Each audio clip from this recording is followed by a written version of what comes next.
Support the Triton LEGO Railway on Patreon today! Each tier has great perks including having your name on the railway, early access to projects and videos, and more.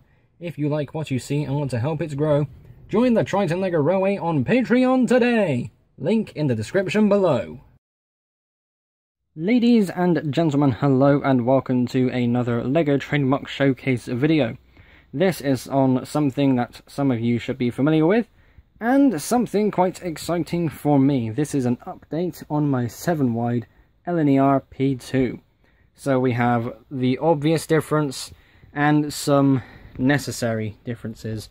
This is my favourite locomotive. The LNER P2 was something I rediscovered, for me it feels like a year ago, but it's not that. I can remember building this at 6-wide and how much smaller this was. And in time, when I saw the pictures online of other models, I thought I've got to make one at 7-wide. And if you haven't seen the original 7-wide review, I will leave a link to that in the description. It is still a gorgeous locomotive, but the reason I've made some modifications is for the following. So for the tender, it's because I love this locomotive, and because LNER locomotives have a second tender, most notably the Flying Scotsman, and a few A4s. There was at least one of them that did use a second corridor tender. I thought, why not for the P2? Because I can. And as for the changes with the boiler, it's more so around the wheels, and we will get to that in just a second. Now, when it came to modifying the boiler, I only modified the wheels. Not so much the wheels themselves, whilst I technically did that for the trailing wheels. It's more so everything going on over here.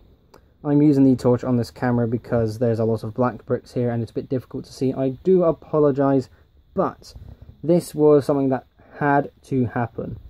This train, when going around the loop, was derailing a lot, and it was unbelievably frustrating. It was just unbearable. My favourite locomotive isn't driving properly. It was the worst driver of them all. I thought, that can't happen, it's my favourite.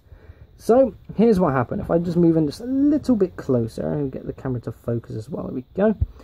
So, I can't point with this, by the way. I have to hold the camera still. So, above the pilot wheel itself, and between there and the base plate for where the boiler is actually sitting on, is a now 6-wide section. Above the pilot wheel directly on that same pivot point is a few tiles that are flat and smooth against the 6-wide section. That is because the pilot wheels would jump the track and they would cause the train to derail. There's nothing really keeping it on there.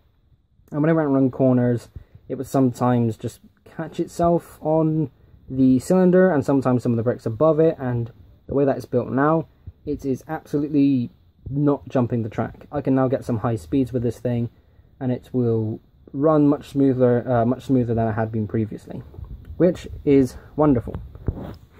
Now, the cylinder detail itself is much better. It has been moved backwards by one stud, so it was about here, now it is there. It is closer to the front drive wheel, which looks much more accurate, and the piston rod setup itself is now much smoother, more accurate, upgrading to this design, where previously it was a pokey hole thing that came through around here.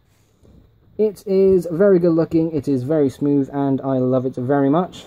And with the trailing wheel, it was previously a medium-sized driver.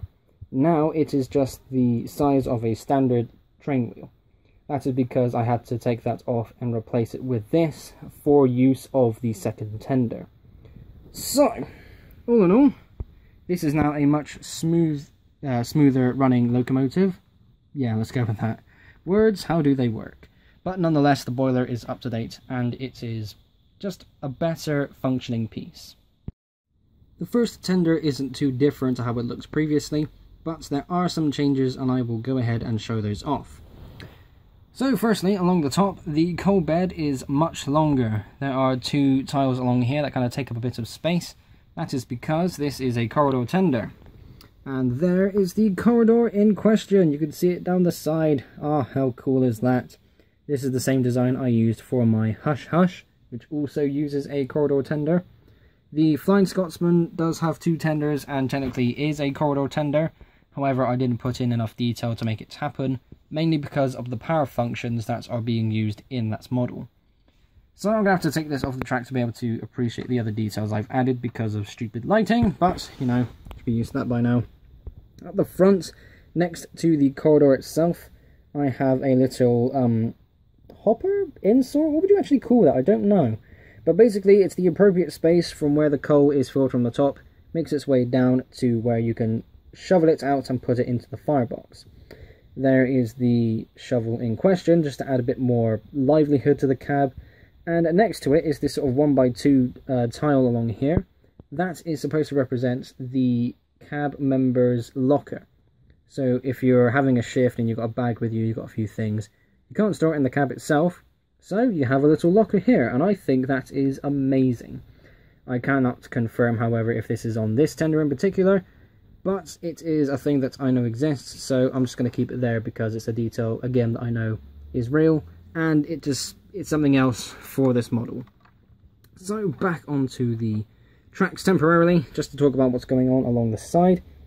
These details are now different and more up to date with the other tender as well. That is because when it came to making the second tender, the details along the side of the wheels had to be consistent. However, the bricks that I was previously using, whilst they look good, I didn't have enough of. So instead of making a brick lane quarter, I just made this all in one go and just replaced the bricks. Not the best looking thing ever, it's very much worse than how it did previously. Nonetheless, it is still something. It looks there, it kind of fills that space. You kind of know what it's supposed to is, but then again, I don't blame you if you don't know because of what the bricks actually are.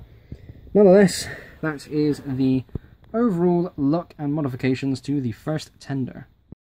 This is the second tender, and it is, of course, very similar to the first. So, the main things I should have said in the previous section was in regards to this corridor section itself. This is on the back of the first tender, which leads to this one, and then goes through the corridor inside this tender to this corridor section at the end, which would then connect to the first coach. That will allow the cabin members to swap over mid-shift, which is very interesting, most specific to the Flying Scotsman. So along the side, it is nice and, I was going to say bland, I should say nice and plain. There's nothing really going on there, no details, no stickers, no focus on the camera, goodness. Along the side of the wheels here, you can see the consistency that I wanted to try and go for, using the kind of worse bricks, for lack of a better word. Not quite as detailed, but it's, again, consistent across the entire side of the tenders, and that is what I like. Going back to the top, it is nice and smooth. I've got two handle details, the sort of thing that you would have for crew members and other people that they would use just to hold on to whilst they're on the top or hanging on the side to give the tender a clean. I don't know. It's just a nice detail to have there. And in the center of the, well, not the direct center, but it's closer to this this half than it is to this half, mainly because I've got these handlebars there, is the cover to the water tank itself. So you take that off, stick a hose in, 5,000 gallons maybe, is that the sort of thing you would have for a tender this size? I don't know, but that's how much I would imagine it would be able to hold. And the cover is, of course, a detail of actually representing where the water would be inserted. So yeah, not too much to really go over because it's quite similar to the other tender. It just holds water, which is really cool, and it's a beautiful little piece. The fact that I can make a steam locomotive with a second tender, I think looks amazing. So there we have it. That is the updated version of my LNER P2. The 7-stud wide model is just getting better. It can now go around points and corners much smoother, no more derails. It has a water tender because it can, and it's just a cool looking model. I mean, come on. Who doesn't love two tender locomotives? If you don't, then fair enough. It's not really common, it's not conventional. But give it a try if you have a steam locomotive model at your house and you think, let's see what it looks like with a second tender. Even if it's just temporary, it's something that's different, and I love that. So, yeah, just before I end, I think I am going to go ahead and do an action video. I did a test around the loop just to see how well it would work, and I think a full action video is now necessary. So, there we go. Ladies and gentlemen, thank you all ever so much for watching. Be sure to like and subscribe if you haven't already. I will see you all in the next episode. Bye.